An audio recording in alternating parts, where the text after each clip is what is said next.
In Module 8 of Mastering Google Ads, we're going to be focusing on how to review and optimize your Google Ads account. But what I want to stress that in this module, I'm going to be taking you through the overall strategy for how to correctly optimize your accounts. And then in the next module, module 9, that's where we're going to get more practical, and I'm really going to show you how to complete each optimization task. Now, the reason for why I've separated these, many of you who are watching this course would have seen my YouTube videos, and I've had the great privilege of interviewing some other great leaders in this space. And when I talk with them off camera, I noticed that one thing that we all have in common is that the way that we view Google Ads and the way that it comes to optimizing your Google Ads account, it's all about understanding how Google Ads works so that you can then make the correct optimization decisions. So this is a really, really important lesson that I really want you to grasp, and you might have to watch it a couple of times, because before we get into all of those individual techniques of how to complete the tasks, if you don't have an overall understanding of what you can optimize and why you optimize those things in Google Ads, you're always going to have a limitation on how you see success with Google Ads. So I'm really, really excited to share this lesson with you, and I'm really going to try and I guess probably impart as much knowledge that I've learned in my 15 years of reviewing and optimizing Google Ads accounts. And I really want to impart with you the core principles, and then through the next module, we'll get into the actual tactics. So what we're talking about here is the strategy of how to optimize your Google Ads account rather than the individual tactics. All right, so the first thing you need to understand is this is what I call the Google Ads Optimization Framework. Now, this may seem really, really simple, but you need to understand how this works. So firstly, you want to discover what's working and what's not working. You then want to optimize to increase the performance of your campaigns. But then this is the important step that a lot of people miss. You need to wait. And the reason for why you need to wait is because you need to give your optimizations time to take effect so you can review the new data. And this is a constant process of going through. So you then discover what's working, you then add in optimizations, and then you wait. And the big part where people make mistakes with Google Ads is they never wait. They just continually optimize without waiting to see what effect have those optimizations made on your account. What I want to talk about now is what and when to optimize. The main side effect of not optimizing your Google Ads campaigns are wasting money on non-relevant keywords or traffic, limiting results by unappealing ads, and missing opportunities for growth. And that's all around your bidding and different strategies you've got there. But, and this is what I really want to stress, over optimizing your Google Ads campaigns is just as harmful. And that's what I really want to stress when it comes to your optimizing, is that not optimizing your account is a bad thing, but over optimizing your account is just as bad. Success with Google Ads is achieved when you're working hand in hand with Google's algorithm. And this is the fine balance that you want to be working with all of your Google Ads campaigns. And when you're optimizing your Google Ads accounts, is that you need to review the data. Remember what we said before, you review the data, you optimize, and then you wait. Now, especially if you're optimizing Google Ads accounts for different clients, this can sometimes be a hard thing because clients are wanting to, they can go into your change history and they're wanting to see, well, hang on, how come they haven't optimized this account? What are you doing? And this is what you need to always be remembering and always be communicating. Review the data, make optimization decisions, and then wait. See if those optimizations have been positive or negative, and then complete the process again. So that's the first part. The next part is that you need to understand what you can optimize. Many people do not see success with Google Ads because they don't know what or how to optimize their account. The good news is that success with Google Ads is not a stab in the dark. And what I want to be doing is I want to give you a framework for you to work with. And I'm calling this framework the STAB method. So this is the STAB method for optimizing Google Ads. And the reason for why I've broken it down this way is that it's spending and segmentation is the S, targeting is the T, ads and landing pages is the A, and B is for bidding. So they're the four things that you can optimize: spending and segmentation, targeting, ads and landing pages, and bidding. So what we're going to do is I'm now going to go through the rest of this lesson and explain the different elements of the STAB method of optimizing along with some examples. And in the next module, we'll get more practical as I'll take you through each action from the optimization checklist. But what I want to show you in through here is that all of these different actions which you can complete either come down into spending and segmentation, targeting, ads and landing pages, or bidding. So it's the STAB method. All right, one of the fastest ways to increase the performance of any Google Ads account is to increase spending in the areas of your account that are profitable and decrease spending in the areas of your account that are not profitable. So this is spending and segmentation. Increase areas of your account that are profitable, decrease areas of your account that are not profitable. And this can be done at either the campaign or the ad or asset group level. So let's now talk about some ways that you can do this at the campaign level. So what I've got through here is I've got a campaign. Now, these are real campaigns that I'm taking you through, but obviously what I've had to do is just take out the campaign names so that we're keeping some privacy for these clients. So for this business, their goal is to achieve a cost per conversion of under $50. In this case, they can improve performance just by increasing the spend on campaign 2. And let me show you. The reason for that is because they have a cost per conversion of under $50. So you can see that in there. So their goal cost per conversion is $50. And for this campaign, they have a cost per conversion of under $30. And they have a low search impression share metric. So you can see right there, they've got their search impression share of under 10%. Remember earlier in this course, we're talking about your search impression share is the percentage of searches that your ads appear on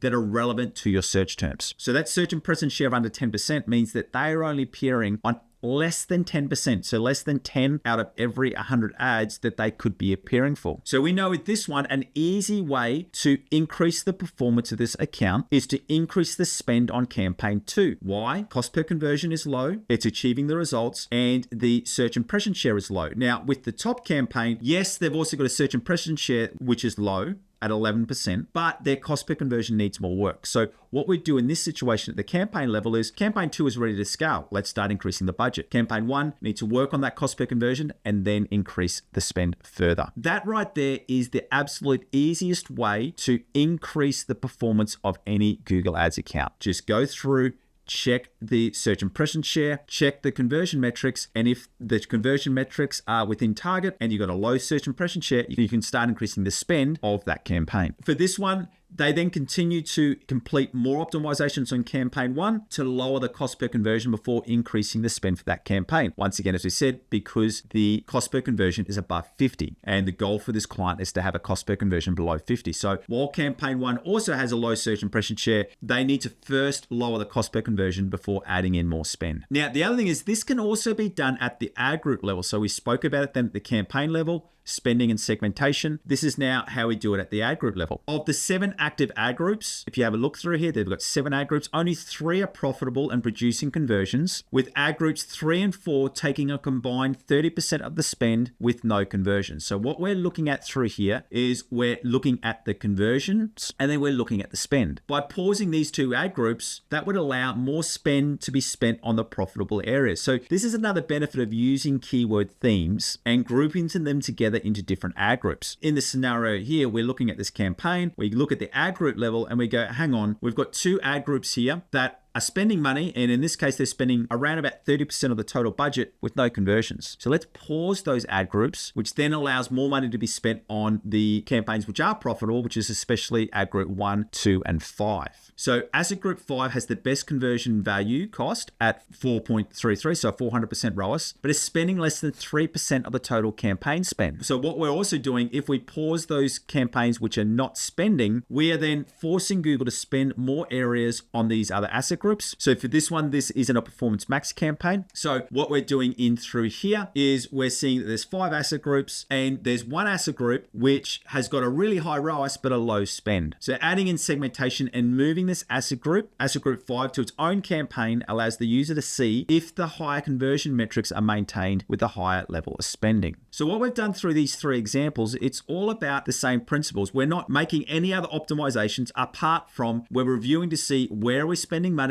And if we're spending money in areas where we are losing money, let's stop those where we're losing money. But then if we're spending money where we're getting good conversion metrics, let's spend more money in those areas. So what we're basically doing is we're focusing where we're seeing good results, lowering the spend where we're seeing bad results. So the only thing I would just add in there are some things you need to consider when it comes to spending and segmentation optimizations. First thing is called the 20% scaling rule. It can be detrimental to significantly increase a campaign budget. This is why it's better to increase your spending in increments of 20% of the current budget every 5 to 7 days. So the last thing you want to do is if you've got a good keyword theme or a campaign that's performing well and it's spending, say for example, $100 a day, and then you just double the budget up to $200 a day. What you're doing there is that you are just growing it way too fast. It's like if you're going to go and you say you want to go and run a half marathon, so 21 kilometers, and you have not run more than 3 kilometers at all. If you go out and start doing 10, 15, 20K runs, you're going to injure yourself. You need to slowly build it up. Start with a 3K run, 5K run, 7K run, 9K run. Same thing with increasing your spend in Google Ads. You want to be doing it in increments, slowly expanding out into new areas, because when you increase the budget, it's going to be going into, related and similar keyword themes, or it's going to be going into related and similar audiences. So you want to make sure you're doing this in a safe way. The only thing I would say there is that for smaller budgets under $50 a day, if you also have a really low search impression share of under 10%, if you've got a budget at $10, you don't just want to increase it to $12 at 20%. You can do it in $5 or $10 increments. So if you were on a smaller budget of $10 a day and you wanted to increase because you're happy with the conversion metrics, I would generally increase it to like $15, then $20, and then sometimes we'll even go up to $30, then $40, and then $50, and then we'll go back to the 20% rule. Some other things to consider: keep the highest spending ad group or asset groups in the current campaign. Now, this is an important one to really get your head around, because if you add in some segmentation to allow more budget to be spent on higher converting ads or asset groups, always keep the highest spending ad or asset groups in the current campaign. And then what you want to do there is you want to move the lowest spending ad or asset groups into a new campaign. The reason for that is because when it comes to data that Google has, obviously it's got conversion data at the account level, but it also holds data in at the campaign level. So what you want to do is, if you are going to be removing any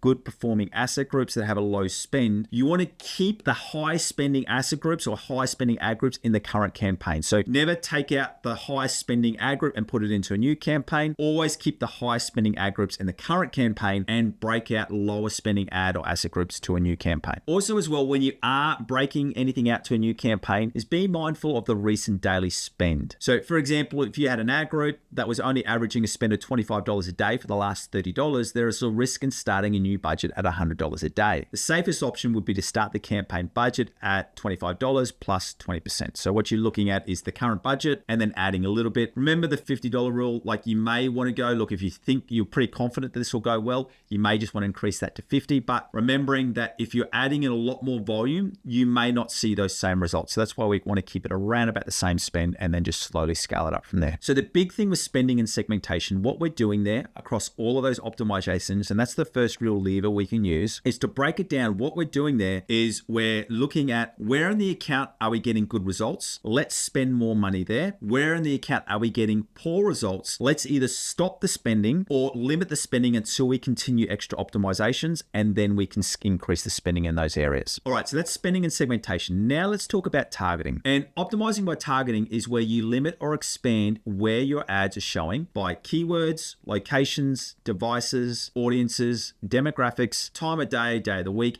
and placements. So when it's talking about optimizing by targeting, it's all about refining your search. So the first spending and segmentation was all about, at the campaign and ad group level. What we're doing now with targeting is we're just looking at refining. So spending and segmentation is all about removing the budgets to make sure we're spending the money in the right areas. What targeting is about is all about refining that spending, making sure we're getting the most out of what we're spending. Now, the one thing that I do want to remind you is that when you are using smart bidding strategies like max conversions or max conversion value, not all of these options are available as they are done automatically. So that's just something to keep in mind. So what I want to do now is I want to take you through all of those areas and just give you some of the broad brush things that you can do for keywords. So for keywords, we can add new negative keywords, or we can add new keywords, or we can pause unprofitable keyword themes, and we can also add in bid adjustments at those ad group levels. For locations, we can exclude locations, or we could target different keywords by location. So what I mean by that is, let's just say you're a service-based industry and you're advertising services in 2 different cities. You might have the first city where you can advertise 3 of your services profitable, but in another city location, you might only advertise 2 products because they're the only 2 ones that are profitable. So this is where you can target different keywords by locations, and then you can also add in bid adjustments by locations. With your devices, once again, you can exclude devices, or you can target different devices in separate campaigns, and you can also adjust your bid adjustments depending on the results. Audiences, it's the same process. Exclude audiences that are not performing, or you can even target specific audiences. Remember, with audience targeting, this is where you can also get into the realm of remarketing. So you could have a display campaign only going to specific audiences, and then you can also do your bid adjustments. Same with demographics. You can exclude demographics. This is especially common if you're dealing with an age-related product. If you're dealing with a product that is only really beneficial for people over 40, you could exclude the 18 to 24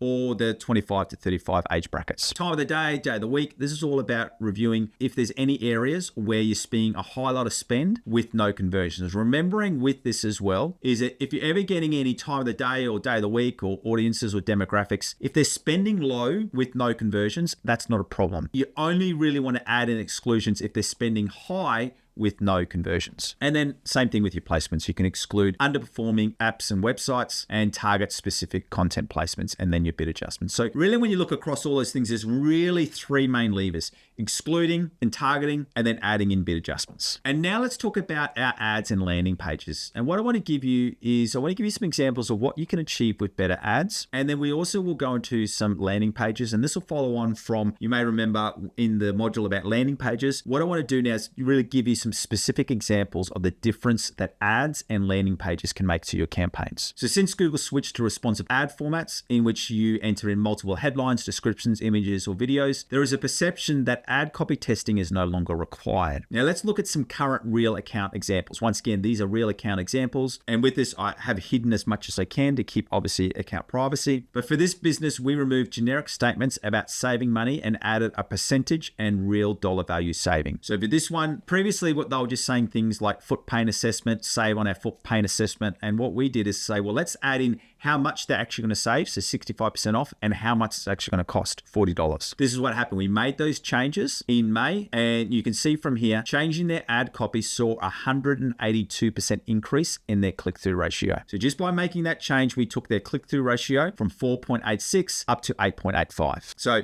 once again, a very, very significant increase just by changing the ad copy. And then what I wanted to show you, this is another example. For this campaign, we tested different ad formats and then paused underperforming ads to increase spending on the best ads. And what I want to show you in through here is you can see what happened. This was actually for one of our own brands. We increased from 5 conversions a week to 33 conversions a week just by running some split testing. So you can see from here, we started with these 2 ads and you can see the conversion rate was lower. Also too, look at these video watch rates. When you work into video ads, is very much about who's watching till the end. You can see that these 2 ads only had watch rates to the end that were below 10%, but these 2 were the ones that really got us people watching at over 10%, and then they were driving the conversions. So with this campaign, all we did is we just ran some different ads, and that significantly increased the performance of conversions from 5 conversions up to 33 conversions a week. So now I want to go into landing pages. Now that first example that we gave, I'm just going to show you, we made some changes on their ads. Now I'm going to show you what we did with their landing pages. Many people blame Google Ads for poor results. Always remember, your ads are only as good as your landing pages. So this was the one where we increased the click-through ratio from 4% up to 8%. So what we also did through here as well is that for this campaign, we updated the header,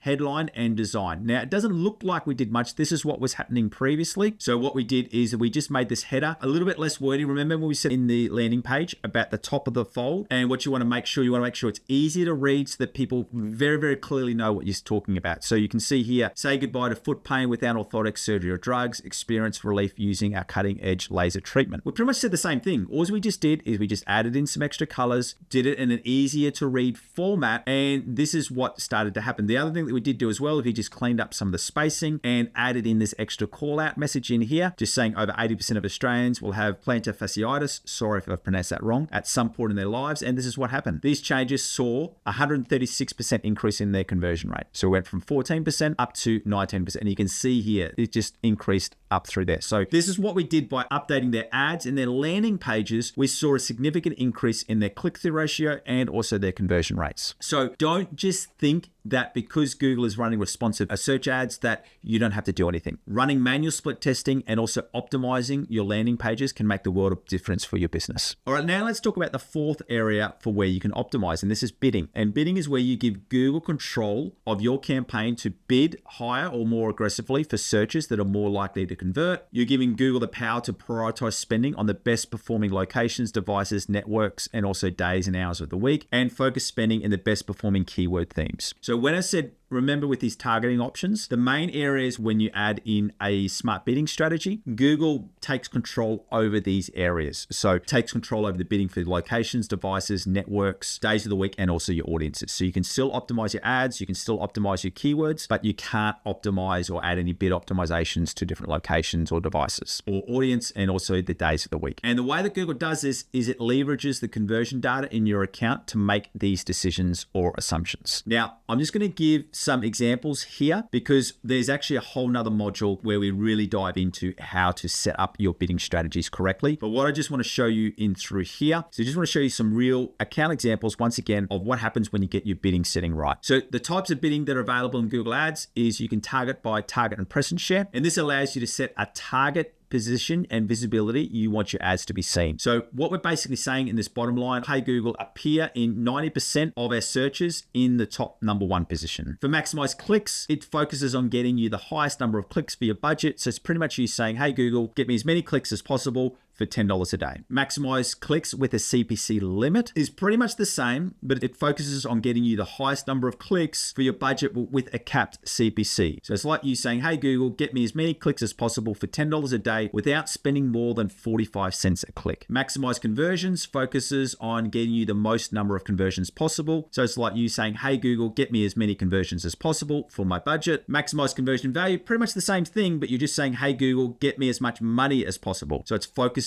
on the highest grossing revenues. Now, it doesn't mean that it's the highest product. It's more about it balances the volume and revenue to get you as much money as possible or as much sales revenue as possible. CPM, this is for display campaigns only. And it's, hey Google, get as many people as possible to see this image ad. And CPV, basically the same, but it's just, hey Google, get as many people as possible to see this video ad. The other thing I would say too is that Google will soon be releasing profit-based bidding, which is pretty much going to be the same as maximize conversion value, except you're adding in the profit margin. So what you can do for the e-commerce store owners is that if you've got, say for example, 2 products which are pretty much the same, but one has a higher profit margin, Google will focus that one over your other product. So this is an example. So as I said, remember, we've got a full another module and lesson, which is all about bidding and setting your bidding strategies right. But what I want to do here is I just want to show you an example of what can happen when you get your bidding strategy set right. So the first arrow, I want you to look at this one in here. The introduction of the target was positive as it increased the total conversions at a reduced acquisition cost. Now we're looking at over 2 years of data. So it may not look like long, but in here, that's obviously quite a lot of data, quite a few months. What I want you to show from here, see the blue line. When we added in the target, the bidding change, you can see this blue line went up and we saw some extra conversions. But when we adjusted the target incorrectly for this account, it was negative as it decreased the total number of conversions with no significant change in acquisition costs. So what I want to show you in through here, this is where we adjusted the target. So we took the average target CPC down. And what happened, you can see the conversions dropped down with it and the cost per conversion pretty much stayed around about the same. So what happened through there though, is you can see from here, the impressions really dropped down. So what you need to be careful with is when you do add in a target CPA or a target ROAS, if you set it at the wrong level, what can happen is that you can actually limit the reach of your account so much so that it drops your conversions. And that's what happened here. The limit dropped the impressions too much, and then Google just didn't have enough data in order to keep those conversions going. So as I said, because bidding is such a big topic, it's going to get its own module and its own lesson. So we'll talk more about that. But what I just wanted to do there is I just wanted to really give you a real practical example of what can happen with your bidding strategy and how it can really help your account or hinder your account. So now let's just talk about a 3-minute critical success check. And the reason for why this is so important is because for success with Google Ads, you need to be able to very quickly review the total performance of your account to see if your performance is trending up or down. The way that you do this is you find which campaigns, ad groups, or asset groups are spending the most money with the lowest performance. And the reason for why this is important because we want to focus our optimizations on the areas of your account that will give us the biggest difference. Think of it like this way. If you've got 3 campaigns running in your account and one of them is only spending 10%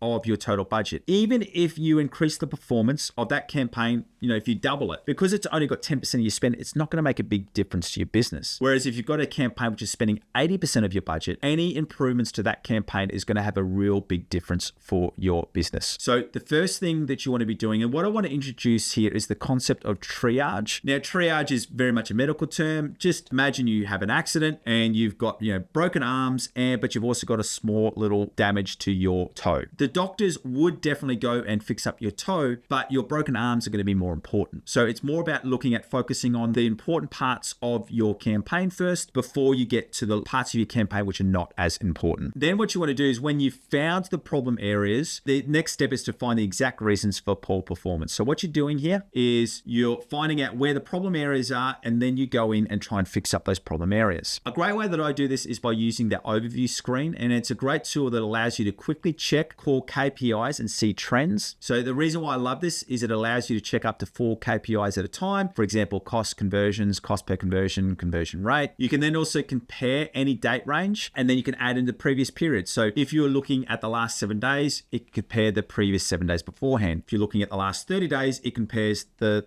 previous 30 days before that. And then you can also compare to the same date range from the previous year. And the reason for why that is important is, let's just say you've got a seasonal aspect to your business. So let's just say you always have a really good September. So if you were to review September to August, it may look like you're performing really, really well and you've double performance. But if you compare September to the previous September, it gives you a better grounding sometimes on how you're truly performing. And then your custom area just allows you to compare any previous date range. So the way that you would go through and do that is that when you're in the dashboard setting, when you go through and look at the calendar area, that's where you can choose the dates and then choose this compare function, and whether you want previous period, previous year, or custom. Another way that you can go through and review very, very quickly is by reviewing your campaigns by segments. And the reason for why I love this data is that it allows you to see what actual conversion actions are happening. So for this business, they had a couple of different conversion actions: click to call, Facebook Messenger click, and also a form thank you page. So what you can do from there is that if you start to see any areas where they're getting conversions in different areas, or if you're seeing you might have some conversion actions which are more valuable to your business, and you might look at a campaign and you go, hey, this campaign's got 24 conversions, but then let's just say the Facebook Messenger click, you're finding out it's just generating a lot of spammy leads. It gives you some extra information to really review how that data is actually affecting your business. So the segment function is a great way of seeing the actual conversion data at the campaign level. Main thing you want to remember when it comes to optimizing your account, you want to focus your optimizations on the campaigns with the highest spend but lowest performance, the ad groups and asset groups with the highest spend and lowest performance, and then the keywords or keyword themes with the highest spend or lowest performance. And obviously, if you were running an e-commerce store, that would be the products or the product categories with the highest spend and lowest performance. So the main thing I want you to remember from this lesson is, as I said, it's all about how you view to optimize your account. Remember that STAB method is that there's only really 4 main areas where you can optimize your accounts: your spending and segmentation, your targeting, your ads and landing pages, and your bidding. So when we move on to the next module, I'm going to be going through the actual tactics, but that's what I always want you to remember. There's 4 areas to manage your campaign: spending and segmentation, targeting, ads and landing pages, and then your bidding. The other thing that I really want you to remember as well is to always focus on the most important parts of your campaign first. Basically, follow the money, optimize where you're spending the most money, because that's going to give you the greatest results for your business.